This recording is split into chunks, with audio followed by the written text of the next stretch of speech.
Good morning बच्चों। आज हम लोग क्लास 8 का हिस्ट्री पढ़ेंगे। तीसरा लेसन है जिसका नाम है रूरल लाइफ एंड सोसाइटी, ग्रामीण जीवन और समाज। ठीक है, तो हम लोग इससे पहले पढ़ रहे थे कि भारत में अंग्रेजों का शासन स्थापित हुआ और किस तरीके से उन्होंने औपनिवेशिक शासन को पूरे भारत पर लागू किया था। ठीक है, इसके लिए उन्होंने कई तरीके अपनाए थे। ठीक है, और इन्होंने हड़प नीति अपनाई और उसके तहत वो पूरे भारत पर अपना आधिपत्य स्थापित किए और औपनिवेशिक शासन की शुरुआत की। इसके अंतर्गत बहुत से भारत के जो नेता थे या फिर शासक थे उन्होंने उसका विरोध किया, लेकिन वो विरोध नाकाम रहा क्योंकि उसका कोई विशेष तरीके से उसका न तो संचालन किया गया, ना ही उसका कोई उद्देश्य था और ना ही वो लोग संगठित होकर ऐसा कर पाए थे। तो इसका कुछ दुष्प्रभाव हुए लेकिन कुछ फ़ायदे भी हुए थे। लेकिन अब हम लोग पढ़ते हैं ग्रामीण क्षेत्रों में। तो औपनिवेशिक शासन में के दौरान ग्रामीण क्षेत्र का क्या हाल था। ठीक है, तो ग्रामीण क्षेत्र में जाते हैं तो ग्रामीण क्षेत्रों में काफ़ी ज़्यादा बुरी स्थिति की थी। गाँव के जो लोग थे और जो छोटे किसान हुआ करते थे जिन्हें रैयत कहा जाता था। ठीक है, तो जो कंपनी था अर्थात जो अंग्रेज थे उनका मुख्य उद्देश्य था धन कमाना और इस धन कमाने के लिए वो ज़्यादा से ज़्यादा लगान लगाना चाहते थे। ठीक है, और जब उन्होंने औपनिवेशिक शासन की स्थापना कर दी समस्त भारत में तो उन्होंने यह सोचा कि यह इतना बड़ा काम अकेले वो नहीं कर सकते, इसलिए उन्होंने कुछ ऐसे लोगों को चुना जो ये काम कर सके और जो ये काम कर सकते थे जिनको चुना गया उन्हें जमींदार कहा गया। ठीक है, और उन जमींदारों के द्वारा यह लगान इकट्ठा किया जाता था।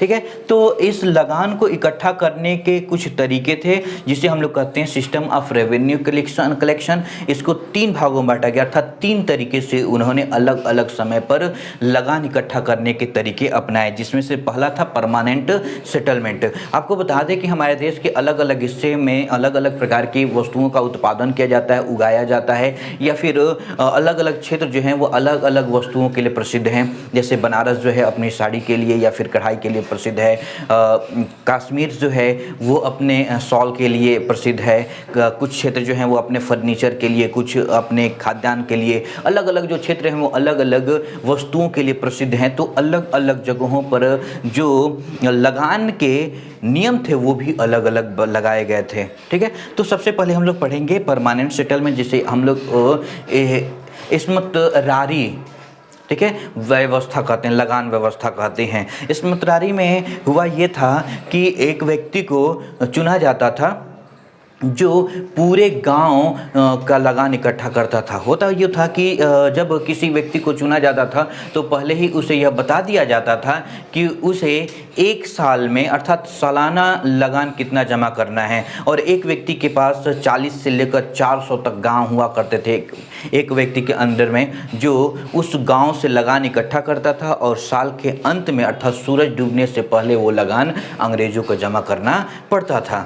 ठीक है, तो जमींदार जो होता था वो एक तरीके से अंग्रेज़ों का प्रतिनिधि बनकर काम करता था और अब ये जमींदार पर निर्भर करता था कि वो किस किसान पर कितना लगान लगाए, लागू करे, और इस तरीके से वो हर व्यक्ति पर लगान लगाकर और उसको इकट्ठा करता था और साल के अंत में जमा करने का काम करता था। और हाँ, एक बात और थी कि जब ये लगान लगता था तो जो एक निश्चित मात्रा में ही अंग्रेज़ों को देना पड़ता था। पहले से जो अंग्रेज़ों ने तय कर दिया था वहीं उतना ही हिस्सा अंग्रेज़ों को जमा करना पड़ता था और बाकी जो हिस्सा बचता था, जो एक्स्ट्रा होता था, वो जमींदार का लाभ कहलाता था। लेकिन इसमें कुछ शर्तें थीं। शर्त ये था कि सूरज डूबने से पहले तक आखिरी जो साल का आखिरी दिन होता है तो उस साल के आखिरी दिन सूरज डूबने तक वो लगान अंग्रेजी खजाने में जमा हो जाना चाहिए। अगर ऐसा नहीं होता है या जमींदार लगान इकट्ठा नहीं कर पाता है या लगान जमा करने में असमर्थ हो जाता है तो उसकी सारी संपत्ति को जब्त कर ली जाती थी।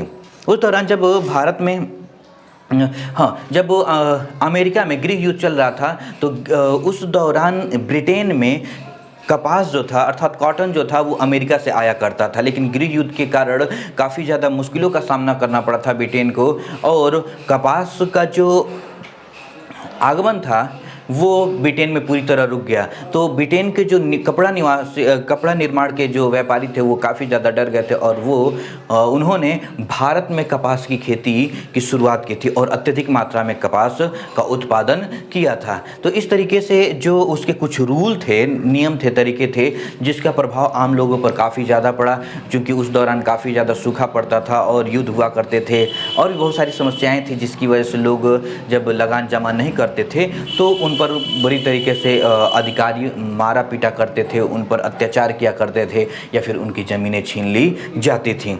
दूसरा जो तरीका होता है रैयतवारी सेटलमेंट, इसे हम लोग कहते हैं रैयतवारी। रैयत का मतलब होता है छोटे किसान। इसके अंतर्गत जो किसान थे ज़मीनें उनके पास होती थी लेकिन मालिक वो नहीं होते थे बल्कि अंग्रेज हुआ करते थे और वह जो ज़मीनें होती थी उन पर लगान सीधे किसान को देना पड़ता था। अब जमींदार को देना नहीं पड़ता था, किसान स्वयं अपने लगान को सीधे ले जाकर अंग्रेज अधिकारी को जमा कर सकता था। और इसके अंदर तक क्योंकि परमानेंट सेटल में जो लगान तय कर दिया गया था उतना ही अंग्रेजों को जमा करना था, उसमें ज़्यादा और जमा नहीं कर सकते थे। एक्स्ट्रा जो होता था वो जमींदार का लाभ हुआ करता था और इसमें किसी प्रकार का कोई बदलाव भी नहीं होता था। लेकिन जो रैयतवारी सेटलमेंट था, सिस्टम था, उसके अंतर्गत हर 30 साल बाद उस भूमि का निरीक्षण किया जाता था और उसकी उपजाऊ क्षमता के आधार पर उसके लगान को बढ़ा दिया जाता था और हर 30 साल बाद उस लगान में बढ़ोतरी होती थी, कभी कमी नहीं होती थी। और जब किसान वो लगान जमा करने में असक्षम हो जाता था तो उसकी ज़मीनें छीन ली जाती थीं। तो इस तरीके से जो ग्रामीण जीवन था वो काफ़ी ज़्यादा औपनिवेशिक शासन के दौरान प्रभावित हुआ था और उन्हें बहुत सारी दिक्कतों का सामना करना पड़ा था। अब इसके तीसरे भाग के बारे में हम लोग अगले वीडियो में पढ़ेंगे। इससे रिलेटेड जितने भी क्वेश्चंस होंगे आप हमसे पूछ सकते हैं। धन्यवाद।